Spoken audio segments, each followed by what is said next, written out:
So প্রথমে আমরা চলে যাব ইন্ডিকেটর অপশনে। ইন্ডিকেটর অপশনের নিচের দিকে আসেন, এই যে দেখেন স্ট্যাটিস্টিক, এই অপশনটা সিলেক্ট করে নিব। স্ট্যাটিস্টিক এটা সিলেক্ট করার পর দেখেন প্রথম পিরিয়ডটা আমরা এখানে 18 করে দিব, দেন পরবর্তীটা আমরা করে দিব 6।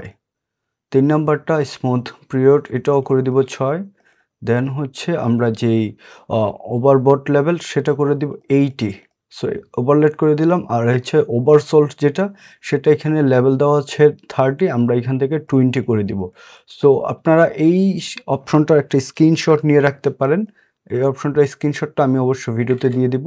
আমরা প্রথম পিরিয়ড করে দিব 18, দেন পরের পিরিয়ড করে দিব 6, দেন হচ্ছে স্মুথিং, এটা স্মুথিং পিরিয়ড করব 6, দেন হচ্ছে ওভারবোট লেভেল এটা করে দেব 18 অ্যান্ড ওভারসোল্ট এটা করে দেব 20।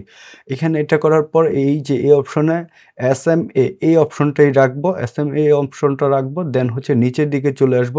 সো আমরা এখান থেকে জাস্ট একটু কালার চেঞ্জ করে নিতে পারি চাইলে, যেমন ওভারবোট এটা রেড কালার থাকে এবং ওভারসোল্ট যেহেতু গ্রিন কালার, আমরা এখানে গ্রিন কালার করে দিব।